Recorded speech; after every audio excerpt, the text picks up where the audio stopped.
Bismillah ar-Rahman ar-Rahim, wassalatu wassalamu ala ashraf al-mursalin. Nous poursuivons la leçon la plus importante, l'arithmétique, avec une nouvelle création, un exercice nouveau. Je l'ai appelé exercice de Corona pour mémoriser l'année de l'apparition du virus mortel qui menace actuellement le monde entier. Donc, avec l'énoncé de cet exercice, donc soit l'entier naturel n est égal à 1, plus 2020, bien sûr, dans l'écriture à base 3. La première question, petit a, calculer l'entier naturel n dans le système décimal, c'est-à-dire à base 10. Petit b, montrer que n est un entier naturel premier. La deuxième question, déterminer le reste de la division euclidienne de 2020 à la puissance 60 par n. Et troisièmement, résoudre dans z sur nz l'équation x au carré moins la classe d'équivalence de 2021 x plus la classe d'équivalence de 2020 est égale à 0 ou bien classe de 0, puisqu'on travaille dans z sur nz. Donc, avec la solution en détail, donc solution, la première question, petit a, on a n est égal à 1, et bien sûr, l'écriture de cet entier naturel dans la base, bien sûr, dans la base 3, s'écrit 2 fois 3 au cube, plus 0 fois 3 au carré, plus 2 fois 3 à la puissance 1, plus 0. Donc, qui est égal à 1 plus 27 fois 2, 54, plus 0, plus 6, plus 0, donc est égal à 61. Donc, l'écriture de l'entier naturel n dans le système à base, bien sûr, 10, est égal à 61. Petit b, montrer que n est premier. Donc, on va utiliser la règle, bien sûr, classique pour déterminer si un entier naturel premier ou non. Donc, on commence par calculer une valeur approchée de sa racine carrée et déterminer tous les nombres premiers qui sont inférieurs à sa racine carrée. Et on regarde s'il n'est divisible par aucun de ces entiers premiers. Alors, dans ce cas, il est premier. Par contre, s'il est divisible par l'un de ces entiers premiers qui sont inférieurs à sa racine carrée, alors dans ce cas, il n'est pas premier. Donc, la première, bien sûr, étape consiste à calculer une valeur approchée en utilisant la calculatrice de racine de 61, environ, bien sûr, donc 7,8. La deuxième étape consiste à déterminer les entiers naturels premiers qui sont inférieurs ou égaux à 7,8. Donc, les entiers naturels premiers qui sont inférieurs à 7,8, il y a 2 évidemment, il y a le 3, il y a le 5 et il y a le 7. Et on regarde dans la troisième étape, bien sûr, est-ce que l'entier naturel il est divisible par l'un de ces entiers naturels. Donc, 61 n'est pas divisible par 2 parce qu'il n'est pas pair. 61 n'est pas divisible par 3 parce qu'on a une règle, la somme de ces chiffres n'est pas un multiple de 3 puisque la somme c'est 7.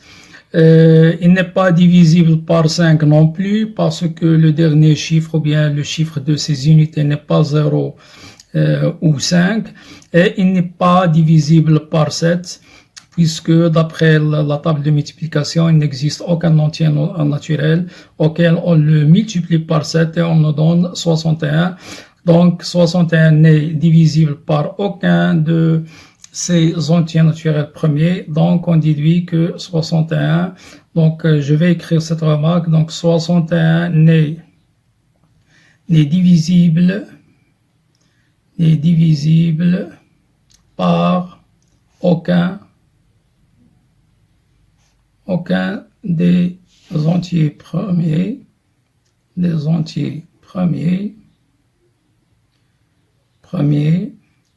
qui sont 2, 3, 5 et 7. Donc 61 est premier. Maintenant, on va passer à la deuxième question. Deuxième question, déterminant le reste de la division de 2020, exposant 60 par, bien sûr, l'entier naturel n. 61 ne divise pas 2020. On a 61 ne divise pas 2020. Il suffit d'effectuer une division, bien sûr, classique en utilisant la calculatrice. On trouve que c'est le reste. On trouve que le reste de la division de 2020 par 61, c'est 7. Donc 61 ne divise pas 2020 et 61 premier. Donc 2020 est premier avec 61. C'est-à-dire leur PGCT est égal à 1. C'est une propriété, donc c'est une propriété intéressante que je vais rappeler. Donc rappel, P premier,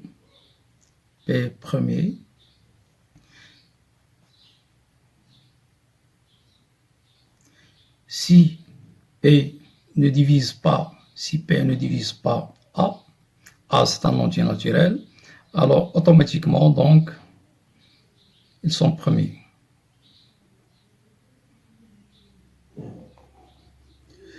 Donc, puisqu'ils sont premiers, donc on va utiliser le petit théorème de Fermat. Donc, d'après le petit théorème de Fermat, ou bien tout simplement théorème de Fermat. Alors, on a 2020, bien sûr, exposant 61 moins 1, il est congru à 1 modulo 61. Ce qui implique que 2020, exposant 60, il est congru à 1 modulo 61. Donc, le reste de la division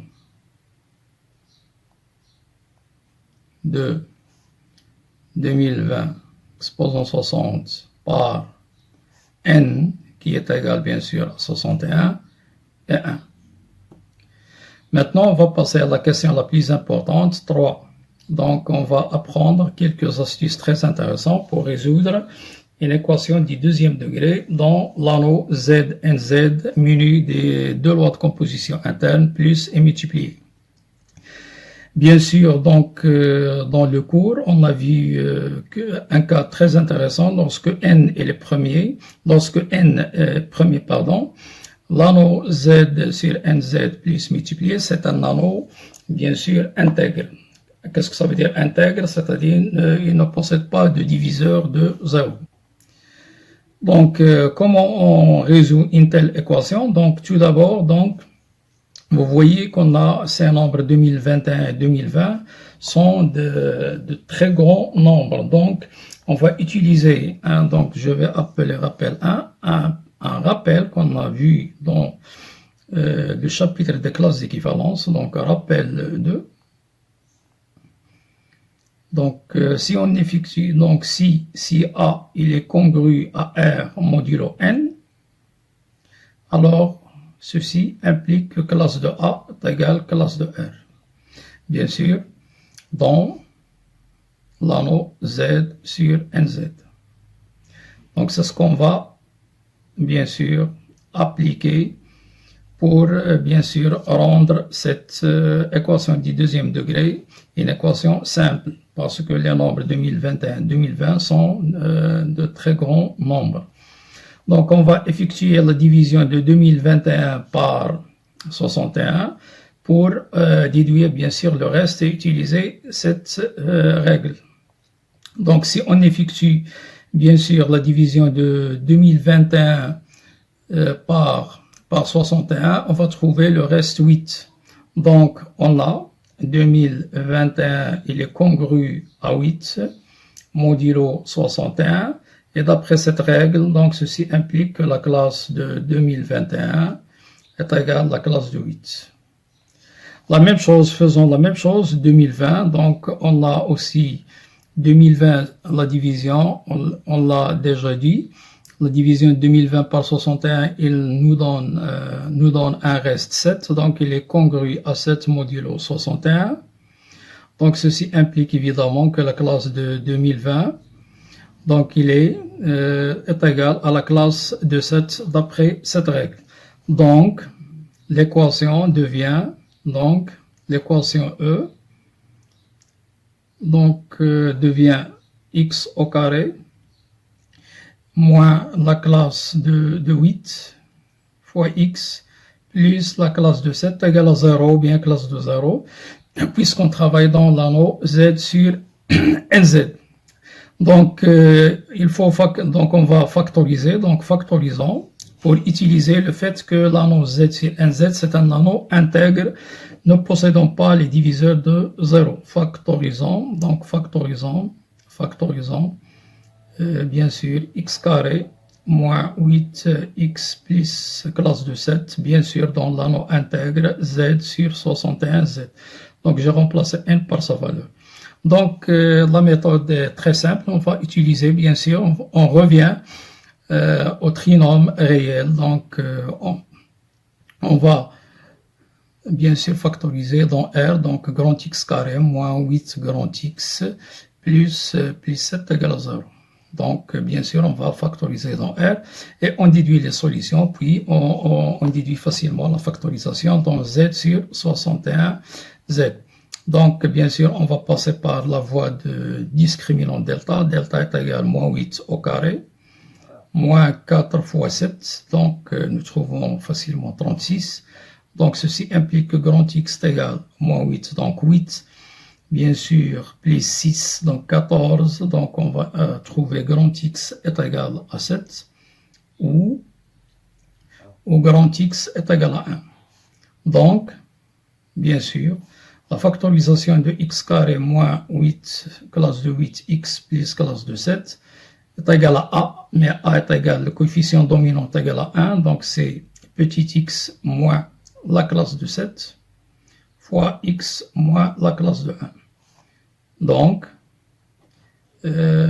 x carré moins classe de 8, x plus classe de 7 égale classe de 0.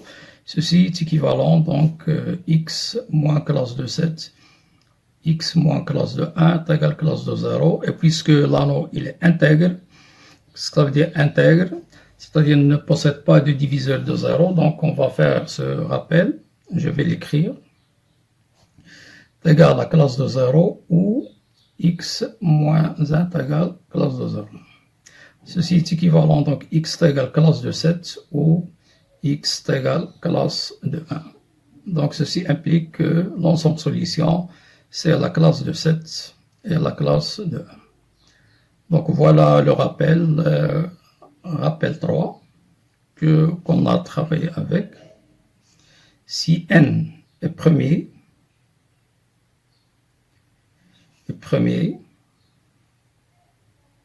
alors l'anneau Z sur NZ muni de plus multiplié est intègre.